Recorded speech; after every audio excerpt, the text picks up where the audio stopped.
Selamat pagi pemirsa, selamat siang, sore malam terserah juga. Silakan bagi yang menonton dalam waktu apapun. Selamat datang kembali di podcast Jaden Kusuma Experience. Dan pada episode kali ini kami semua akan membahas satu hal yang menurut saya cukup penting tetapi tidak penting sama sekali, yaitu brain rot. Saya Jaden Kusuma dan kalian semua boleh perkenalkan diri kalian semua kembali lagi. Pagi atau malam atau kapanpun, nama saya Landon Marveltan. Nama saya Calvin Hayden Christian Suniwono. Nama saya Beren Edward Yusento. Dan nama saya Felix Maximilian Wi. Nah, jadi itulah semua anggota kami lagi. Sama, semuanya nggak ada yang berubah dari podcast yang sebelumnya. Dan sekarang kita semua akan membahas satu konten ini yang menurut kami semuanya itu menarik ya. Nah, kenapa kita menggunakan bahasa Indonesia? Kali ini tugas itu berbeda, terakhir kali itu untuk tugas di sekolah bahasa Inggris, sekarang untuk tugas bahasa Indonesia, sehingga kami akan menggunakan bahasa Indonesia untuk video kali ini. Nah, tanpa basa-basi lagi, kita langsung saja mulai dengan satu pertanyaan pertama. Menurut kalian, apa itu brain rot? Jelaskan dulu aja, kayak katanya mungkin berasal dari mana, atau pengalaman kalian gimana? Yuk. Kalau menurut gua, brain rot itu sesuatu yang sebuah konten yang berkualitas rendah dan diproduksi atau yang dibuat secara banyak. Misalnya tuh di shorts, di TikTok, di apapun bisa ketemu. Dan ini tuh sebenarnya udah seharusnya udah lama ya, sejak awal sosial media. Tetapi kata brain rot ini baru muncul dalam beberapa tahun ini karena keberadaan ini mulai intens dalam beberapa tahun ini, seperti skip di toilet, Sigma, apapun gitu, merupakan jenis brain rot. Kalau menurut aku, brain rot itu sebuah humor yang bodoh, tapi apa tuh yang menjadi gede kan? Jadi kita humornya menjadi lebih bodoh-bodoh karena ya seperti bilang skip di toilet apa gitu, nggak jelas. Pokoknya humornya kita lama-lama rusak dan ya merusak otak gitu loh. Jadi kita melihat humor ini yang sepertinya agak aneh tapi buat kita itu lucu gitu loh. Kalau menurut saya bukan hanya humor aja yang rusak, tetapi juga otak. Namanya aja brain rot, artinya otak busuk. Ya gitulah. Ya menurut gue sih sama kayak yang lain sih. Tapi menurut gue sendiri, brain rot itu salah satu penghiburan yang bisa kita nontonin ketika kita gabut gitu kan. Tapi masalahnya ada beberapa brain rot yang juga gak bagus gitu buat otak kita, seperti shorts yang palsu gitu, false information dan lain-lain kayak gitu. Ya, jadi memang setelah kami melakukan sedikit riset ya, ternyata emang brain rot ini awalnya merupakan kosakata dari internet. Yang misalnya orang dari Twitter mulai mengatakan untuk menyatakan bahwa fenomena anak-anak yang contohnya mulai berbicara dengan bahasa yang aneh gitu ya, mungkin dengan kosakata yang orang-orang tidak tahu. Nah, tapi sebenarnya brain rot ini udah menjadi fenomena psikologi yang nyata loh ya. Jadi bukan cuma anak-anak yang mulai skibidi sigma gitu, tetapi juga ini menjadi fenomena psikologi terjadi apabila orang-orang itu terlalu banyak menonton konten melalui layar. Ini akhirnya kan anak-anak gini. Itu tuh semua isinya tidak berbobot dan akhirnya orang-orang pun, anak-anak biasanya menjadi otaknya sedikit rusak, atau bahkan bukan sedikit lagi, tetapi mungkin juga merupakan salah satu dampak dari adiksi gawai digital seperti handphone, iPad, tablet, segala macamnya itu. Nah, kalau menurut kalian ini contoh-contoh brain rot yang kalian paling sering temui itu kayak gimana? Kalau menurut gua, yang tadi gua bilang kayak skip di toilet, Sigma, apa gitu kan juga ada. Tapi kalau untuk gua tuh kan gua dulu sering menonton self improvement ya. Ini sesuatu kayak mewing, looks maxing tuh banyak tuh di FYP gue. Jadi gue misalnya nge-scroll tiba-tiba how to glow up tips bla bla bla, ngerti gak? Itu kan brain rot. Habis itu kayak apa ya? Jujur skip di toilet juga bersyukur jarang muncul ya di FYP gue. Misalnya kayak Sigma Alpha Male tuh gak tahu kenapa banyak banget zaman sekarang gitu, dan banyak misalnya berbulan-bulan kemudian pasti brain rot tuh berubah lagi jenisnya. Misalnya kalau sekarang tuh kayak humor kayak apa tuh yang galvanized steel apa gitulah, tiba-tiba muncul tuh di FYP gue. Ya itu ya dari gue lah ya. Nah sama tuh, aku brain rotnya mulai keluar tuh, galvanized square steel atau apa gitu, alpha, ya, gak jelas ya. Aku juga kebanyakan brain rot aku ya apa kayak versi apa ya, bisa dibilang, atau gak yang ocean meme itu loh ya, yang belakangnya backgroundnya laut gitu, terus ya. Aku banyak pokoknya itu. Tapi sekarang aku mulai dapet, nggak tahu bisa dihitung brain rot atau enggak, tapi kayak apa tuh, video-video Amerika gitu atau Inggris di dub Indonesia jadi lawak-lawak gitu lah, kayak gitu. Oh iya. Iya. Kalau aku sih ini aku ternyata muncul di banyak teman-teman aku post juga di IG. Jadinya orang nyanyi lagu Indonesia kayak contohnya Komang dari Raimlade tapi pakai kosakata kayak Sigma, Lux Maxing kayak gitu. Terus sebenarnya sih kalau brain rot IG gak terlalu banyak ya dari aku ya, tapi lebih ke TikTok. TikTok tuh banyak tuh kayak Lux Maxing, Sigma, Skibidi kadang-kadang nongol, dan kayak yang si Calvin juga nongol yang Ocean itu ya, dan gitulah. Kalau gua sih, ya dulu kan gua agak gimana gitu ya. Tapi dulu kan pertama kali gua lagi nge-scroll YouTube, gua tiba-tiba ketemu Skibidi Toilet buat rekomendasi feed gua kan. Habis itu gara-gara gua lihat lagi tuh Skibidi Toilet, habis itu kayak memes from Discord kayak gitu kan yang di shorts, sama beberapa ocean meme, ya kayak gitulah. Habis itu ya banyak juga sih yang, tapi syukurnya gue sih nggak pakai TikTok kayak gitu, jadi gue nggak ketemu buat Sigma atau yang tadi mereka bicarain. Kalau saya sendiri yang biasanya muncul itu di media sosial saya berupa yang mobil-mobil di Beam NG Drive, sebuah game komputer melewati lubang lah atau apa yang tingginya sampai ratusan meter. Itu ya biasa muncul di saya. Tapi kadang itu brain rot itu juga, saya kan dari tadi sebutnya fenomena untuk anak kecil kan. Sebenarnya fenomena ini udah ada kini-kini doang atau udah dari dulu ya? Kalau menurut kalian gimana? Jadi yang tadi gua juga bilang, brain rot itu menurut gua pasti udah ada kayak sejak lama lah ya. Awal internet kan udah ada meme segala lah ya. Misalnya dulu yang gua ingat apa tuh kayak PP atau apa gitu, itu kayaknya bisa termasuk brain rot lah ya dulu. Tetapi kan kita baru-baru ini kan seperti pandemi dan juga kita mulai bebas pakai HP. Jadi pasti banyak banget tuh versi meme baru kayak zaman sekarang tuh tiba-tiba melonjak banget tuh, banyak banget brain rot segala. Ya itu dari gua tuh menurut gua ya. Bener tuh. Memang dulu brain rot kecil sih dulu ya. Tapi sekarang udah segede-gedenya bisa mungkin. Sampai sekarang kalau apa tuh company besar apa ya gimana? Ya, pokoknya perusahaan-perusahaan besar lah ya, menggunakan brain rot untuk sebagai apa? Advertisement gitu, untuk mendapatkan apa tuh konsumen masuk ke dalam itunya mereka. Kalau ya meme kan memang udah dari dulu ya, dari awal-awal internet ya. Terus kita brain rot baru-baru muncul di 2020-an ya kalau gak salah ya, pas awal-awal pandemi. Dan itu pun kita belum terlalu tahu ya apa dampaknya brain rot. Tetapi lama-kelamaan kita tahu udah brain rot itu bahaya banget ternyata. Dan banyak-banyak kayak Calvin ngomong, perusahaan-perusahaan pakai mulai yang sebagai advertisement, dan juga brain rot itu konten yang paling dapat untuk dapat views dan likes dan juga komen gitu. Ya, menurut gue ya, brain rot kayak dari dulu emang udah ada, tapi ya masih dikit kan kayak yang lain bilang. Tapi yang dia mulai boomingnya itu waktu pas pandemi COVID kayak gitu kan. Gara-gara kan kita semuanya pada masih di dalam rumah semua kan, gara-gara COVID gak boleh keluar gitu, habis itu sekolah online. Nah, mulai dari situ konten kreator dari segi sosial media platform apapun, kan mereka udah kayak idenya udah tambah besar kan, karena mereka tidak bisa keluar gitu. Mulai ada yang ide-ide bodoh kayak lompat dari mana gitu, abis itu challenge macam apa kayak yang di TikTok, abis itu bisa lihat dari shorts kayak gitu. Iya, seperti yang Felix sudah katakan, kalau misalnya contoh yang challenge atau apa itu kan sebenarnya udah ada dari lama-lama kan. Seperti sebelum pandemi, itu kan lagi maraknya 2017 ada challenge ini, challenge itu.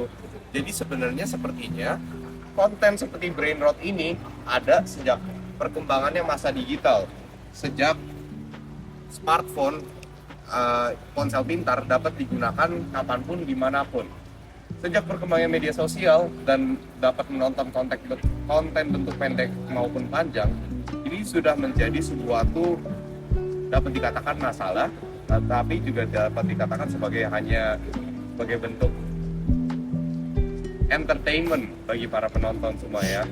Jadi sebenarnya dari awal pun Brainrot sudah ada, tapi karena pandemi dan faktor-faktor lain, intensitasnya sudah meningkat karena banyaknya orang-orang yang kekurangan pekerjaan mungkin pada zaman pandemi, sehingga mereka melihat bahwa membuat konten Brainrot itu dapat dikatakan menjadi penghasilan bagi mereka, karena memang benar bahwa platform-platform media seperti YouTube ataupun TikTok memberikan insentif bagi pencipta konten seperti itu. Nah, kalau menurut kalian, apakah konten-konten bentuk pendek ini, kan konten bentuk pendek tidak selalu bentuknya Brainrot ya, ada juga yang bentuk pendidikan singkat, pendek, jelas, padat, yang kadang bahkan bisa membantu otak kita untuk berpikir. Nah, apakah menurut kalian konten bentuk pendek ini lebih menolong atau merusak otak orang? Justru kayaknya lebih ke merusak lah ya, kalian semua setuju? Karena kita tuh kita bisa melihat bahwa orang tuh jangka waktu perhatiannya tuh sekarang tuh pendek banget gitu. Habis itu mereka banyak banget tuh gue lihat orang kalau di percakapan di tempat sosial, di tempat luar gitu, mereka tuh kerjanya cuman bertiga. Jadi mereka tuh udah gak produktif, udah gak interaksi, nontonnya kualitas rendah lagi kontennya. Jadi menurut gue tuh kalau konten seperti YouTube gitu juga lebih berguna. Makanya gue tuh jarang banget pakai TikTok, karena juga gue tuh bosen banget liat tuh konten-konten itu udah agak berguna, malah merusak otak. Jadi ya lebih mendingan ya konten biasa lah ya. Aku sih 100% agree, setuju dengan Landon ya. Kayak ya merusak, membuat kita perhatiannya untuk apa aja dari lebih kecil, untuk apa gitu. Kita harus lihat sesuatu baru setiap detik gitu. Jadi ya saya setuju sih sama dengan Landon. Ya dampaknya jelas buruk ya. Ini bukan pengalaman saya diri sendiri dan juga teman-teman aku itu fokusnya gampang banget hilang. Mau ternyata kita ngobrol itu malah dapat apa gitu. Terus apa ya? Dampak menurut saya dampak short content ini bisa mirip-mirip seperti dampak buruknya video porno ya. Menghilangkan fokus dan juga bagian otak depannya bisa merusak, apalagi kalau konten-konten pendek-pendek ini dikonsumsikan oleh anak-anak di bawah umur. Menurut gue sih ya, gue 50-50 sih. Soalnya ada yang buruknya, abis itu ada yang baiknya. Gara-gara kan yang baik kita dari short form video kan biasanya ada dalam video biasa kayak 10 menit gitu kita dapat informasinya nggak terlalu lengkap tapi masalah panjang juga kan. Abis itu kita kemungkinan nggak ada waktu cukup kan buat buat nonton videonya, abis itu mendalami informasinya. Tapi kalau misalnya kita lewatin dari shorts gitu, IG atau TikTok, kita bisa dapat informasinya lebih cepat, abis itu langsung lebih jelas kayak gitu kan. Tapi masalahnya dalam segi short form videonya kita juga gimana ya? Ya kurang bagus juga, soalnya nanti attention span-nya nanti kurang kayak yang lain katakan. Habis itu gara-gara short form itu kurang, nanti kita juga kayak otaknya pemikirannya juga tidak bisa fokus kayak itu, nanti fokusnya yang lain. Kayak 1 menit liatin ini, habis itu 1 detiknya langsung lihat ke lain kayak gitu. Saya lebih setuju lagi dengan perkataan Felix. Menurut saya perkataan Felix ini sangat lebih detail dan berbobot. Emang benar ada dampak buruknya banyak, tetapi juga kita tidak boleh membuang semua dampak baiknya juga. Nah, menurut saya juga terkadang hal seperti mengomentari Brainrot ini merupakan suatu fenomena juga, yaitu biasanya generasi yang lebih atas suka merasa lebih superior dibandingkan generasi di bawahnya. Nah, seperti itu biasanya makanya ada orang tua yang mengatakan anaknya, kalian kok tidak bisa ini, pada zaman itu saya juga bisa. Dan ini mulai menjadi dampak bagi anak-anak generasi kita, generasi apa ya tergolongnya? Z. Ya. Nah, sebagai Gen Z ini kita mulai menjadi membenci generasi Alpha karena menurut kami itu konyol, padahal menurut mereka mungkin tidak, tapi menurut saya itu pun juga konyol ya. Nah, tetapi saya juga setuju dengan perkataan Felix yang tadi saya katakan itu, konten bentuk pendek sebenarnya menurut saya cukup bermanfaat, tetapi jika kita membatasinya dalam banyak faktor, contohnya kita harus membatasi konten yang tidak berguna seperti Skibidi Toilet coba melewati lubang yang ada palu berputar-putar itu. Ya itu. Sebaiknya jangan. Dan atau seperti klip-klip film yang ditambahkan lagu Time and Hope, lalu ada edit sigma seperti itu sebaiknya saya juga rasa tidak bijak ya untuk ditonton. Nah, tapi ini juga menjadi tembok yang besar ya, jadi kita harus menghalangi ini, halangi itu. Jadi sepertinya memang dampak buruknya itu melebihi dampak positif yang ada. Jadi saya juga merasa bahwa konten bentuk panjang lebih baik untuk ditonton, karena biasanya konten bentuk panjang merupakan konten yang orang makan waktu mereka untuk membuat konten yang dapat dinikmati dan juga mendidik orang-orang banyak, dibandingkan dengan konten bentuk pendek di mana orang-orang hanya menjiplak konten yang sudah terbuat dan dipotong saja. Jadi menurut saya itu.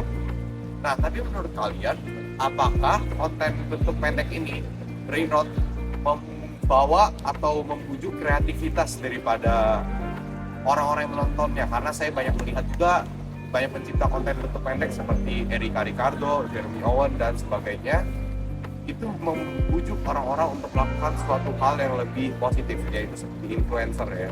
Kalau menurut kalian gimana? Apakah dampaknya juga baik atau ada hal yang perlu dipikirkan juga?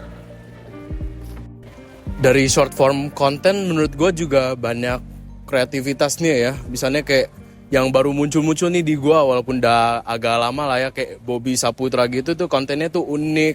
Habis itu apa tuh kreatif juga, ada humor kan. Habis itu dulu kayak apa tuh Uncle Roger apa gitulah, itu kan juga ada kreativitasnya. Jadi misalnya short form konten itu tidak harus berkualitas rendah, kita tuh bisa menaruh effort untuk dalam short form konten tersebut, dan makanya itu tidak fully negatif lah ya short form konten. Jadi kita tuh bisa menggunakan short form konten apa tuh untuk mempromosikan video kita juga bisa kan, banyak YouTuber melakukan itu. Tetapi menurut gue kayaknya kebanyakan orang juga gak akan terdampak secara positif lah ya. Dari yang gue punya pasti ada banyak orang yang misalnya karena short form konten muncul, mereka tuh bisa apa tuh cooking tutorial atau cara phone hacks apa gitu, bisa membantu kita dalam waktu cepat. Tetapi ya pasti ada 50-50 lah ya yang gue bilang. Ya, kreativitas dalam short form content kan. Ya, lah menurut aku ya memang sih ada kreativitasnya. Saya untuk mereka mengeluarkan Brainrot baru atau kayak konten-konten baru yang aneh-aneh itu pasti kreatif bisa kan. Nah, tapi lama-lama menurut aku kurang kreatif karena lama-lama repetitif gitu loh. Sama melulu. Kayak joke-nya nggak pernah beda-beda gitu. Selalu sama akhirnya kan. Ya itu menurut aku sih. Kalau saya sih setuju sama Calvin. Kayak kontennya mengulang terus. Kadang-kadang cuma diedit lagunya, filternya bahkan kontennya sama aja, tapi bisa aja viewsnya atau like-nya lebih banyak gitu. Kalau yang dari Landon memang short content yang influencer banyak juga sih yang masuk di IG. Aku kalau short ya di IG itu dapat banyak resep-resep makanan baru. Jadi aku bisa send ke orang tua saya, jadi bisa masak nanti gitu. Gue setuju sih sama si Bernard sama Calvin. Gara-gara kan ada lama-lama kan itu repetitif kan itu. Jadi kontennya sama terus. Tapi juga ada sisi kreatifnya. Gara-gara kan banyak banget kan konten kreator yang kecil tapi bagus mereka kontennya. Karena informatif, abis itu kreatif, bisa kasih kita pendalaman gitu kan. Abis itu kayak gimana ya? Konten kreator sekarang sih walaupun lebih banyak ke sisi buruknya kayak dari YouTube sama TikTok kayak gitu, tapi sisi yang kalau misalnya kita lihat sisi yang baiknya itu kayak bagus gitu kan, dapat informasi, dapat ide gitu, inspirasi. Iya, saya juga rasa bahwa konten bentuk pendek ini kadang merasa terulang-ulang. Dan kenapa ini terjadi? Ini karena media sosialnya itu memberikan insentif terhadap konten yang banyak ditonton, dan kebanyakan dari konten yang ditonton ini merupakan hal yang buruk ya. Jadi dibandingkan sama konten-konten yang edukatif, kadang bahkan konten bentuk pendek yang tidak berbobot ini jauh melebihi penonton konten-konten yang edukatif, sehingga akhirnya media itu pun memberikan insentif kepada yang tidak berguna dan tidak memberikan insentif kepada yang berguna. Nah, apabila pencipta konten yang edukatif ini tidak diberikan insentif, maka mereka pun juga kesulitan untuk mau lanjut membuat konten yang lain. Akhirnya ini juga menjadi dampak buruk. Nah, kalau menurut kalian ini ya, apa hal yang baik yang dilakukan pada media ini? Apa hal yang positif yang media ini telah lakukan untuk konten yang baik? Dan kalau misalkan kurang, saran apa yang kalian ingin berikan? Kalau saran yang gue berikan kan ya, YouTube, IG, TikTok kayaknya mereka harus mulai ngefilter konten mereka gitu. Seperti di Cungko yang gue tahu itu TikTok mereka di situ tuh banyak banget bobot konten yang bagus. Makanya pemuda situ tuh inovatif, pinter, dan juga ya disiplin lah ya. Jadi mereka tuh gak serusak kami masyarakat di luar Cina itu. Dan juga kalau positif untuk short form konten sih gak muncul sih di otak gue apa ya. Misalnya ya kalau kan ada banyak tren-tren gitu. Kalau misalnya gue tuh kreator, kreatif, abis itu gue upload short form konten, kan gue bisa mass produce, tapi gue bikin kreatif gitu. Itu bisa diberkati algoritma apa gitu, view-nya naik, popularitas gue naik. Tapi lama-kelamaan, yang tadi Kavin bilang kan mulai repetitif kan lah ya. Joke-nya apa gitu lama-kelamaan juga akan turun. Jadi kita tuh harus terus inovatif, kita harus terus kreatif, dan juga jangan terbawa oleh algoritma yang sangat buruk ini di masa kita. Oke, tapi dari gimana ya pertanyaannya aku? Kalian kalau mau kasih saran apa gitu? Atau kalau misalnya ada hal positif yang kalian ingin sampaikan, itu apa? Aduh, saran ya. Saran mungkin kayak gimana ya? Kalau bisa apa tuh semua hal yang kita liatin tuh kayak berhenti seperti repetitif gitu, sama-sama mulu. Lama-lama kan orang capek. Kalau bisa ya bener, orang-orang lebih kreatif atau mengeluarkan ide baru atau enggak balikin gitu loh, long form konten gitu. Kayak karena kita memang butuh gitu loh. Kayak saya lama-lama kita liatin video yang 20 menit video ini gini, kita udah capek. Tengah-tengah 5 menit udah keluar, kita nonton hal yang baru. Jadi aku semoga kayak bisa merasa kayak gimana ya, orang-orang di generasi ini bisa nontonnya yang hal yang lebih lama gitu loh, daripada 1 menit pindah, 5 detik pindah. Ya itu aja sih. Kalau hal yang positif seperti sama London, aku agak susah gitu kan. Hal positif dari brain rot atau konten pendek aku kurang lihat gitu. Soalnya aku merasa ya sebagai entertainment doang udah. Kalau saya bosen atau kayak aduh ngapain ya udahlah ya, nonton itu yaudah, itu aja menurut saya. Kalau saran ya, sama kayak Landon, kontennya harus difilter, sama parental control harus lah. Maksudnya kayak kalau konten-konten ini untuk umur apa kayak gitu. Dan juga semoga media sosial atau aplikasi seperti YouTube, media TikTok dan IG itu benerin algoritmanya biar nggak terlalu repetisi kayak seperti Calvin bilang. Dan tetapi sebenarnya sih masalahnya bukan short content doang ya. Kalau bisa lihat di graf, aku pernah lihat itu Indonesia itu nomor 1 menghabiskan waktu untuk menggunakan waktunya untuk media sosial dan lain-lain gitu. Jadinya kalau menurut saya lebih ke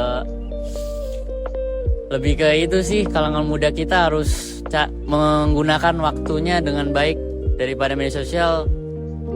Apa gitu, keluar main basket atau apa, olahraga, ketemu teman gitu, jangan gadget terus. Ini kayak seperti Landon bilang, kenapa negara-negara lain Asia kayak Cina, Jepang dan lain-lain bisa maju, tapi kita kayak gini-gini doang. Ya gue sih setuju sama Baron sama Landon ya, gara-gara kita perlu filter gitu. Tapi menurut gue filternya kita bisa set itu, filternya kayak gimana, kita mau video informatif atau kita mau video bodoh gitu kan. Jadi ya video kalau misal, tapi ada sisi positifnya juga, gara-gara kan sisi positifnya kita dapat informasi juga, habis itu langsung straight to the point, nggak usah pakai ad gitu kan. Habis itu ya kan kalau misalnya kita cari kayak show gitu kan, biasanya kayak cari drama-drama gitu, kita bisa bukannya shorts atau IG kayak gitu kan. Habis itu kita dapat itu videonya yang kita lagi cari kayak nama film atau nama kayak nama gadget gitu yang kita lagi cari-cari. Dah. Ya, jadi saya rasa memang bijak ya apabila konten bentuk pendek ini harus ada moderasinya. Yang pertama adalah perlunya moderasi untuk konten agar konten itu tidak berulang. Saya sering kali lihat di YouTube Short saya khususnya ada klip yang dari sebuah film yang digunakan, kemudian ada suatu orang yang tersembunyi di kolong atau di belakang teks atau di belakang logo atau di belakang manapun untuk bersembunyi agar tidak dianggap itu sebagai konten yang sama, padahal itu kontennya sama persis, hanya saja ada orang yang tersembunyi dan tidak ditemukan oleh YouTube-nya sendiri. Nah, itu satu hal. Yang kedua, seperti tadi yang Liner pernah katakan, di Cina tidak ada konten-konten yang lebih sampah gitu ya, sudah banyakkan konten yang edukatif. Nah, saya rasa juga perlu ada moderasi untuk jenis konten yang dibuat. Konten yang kami katakan brain rot ini harus dibuang. Saya rasa itu lebih baik bagi masyarakat, karena hiburan masyarakat bisa lebih baik daripada itu ya. Nah, jadi saya rasa hari ini kita sudah cukup membahas banyak kerugiannya dari konten bentuk pendek ini, mulai dari tadi penyebabnya adiksi, kemudian perhatian anak-anak dan orang dewasa pun juga berkurang drastis karena konten bentuk pendek ini, dan juga karena konten ini tentunya tidak edukatif, maka membuang waktu kita. Sedangkan dampak positifnya dapat berupa mudahnya mendapat informasi dalam bentuk pendek dan pendidikan sebagai bentuk hiburan kita juga ya. Nah, jadi saya rasa itu saja sebaiknya yang kita perlu bahas di episode kali ini. Terima kasih para penonton semua telah menyaksikan sejauh ini, dan Tuhan memberkati. Kasih semuanya. Itu dari tadi recording kan? Iya, record.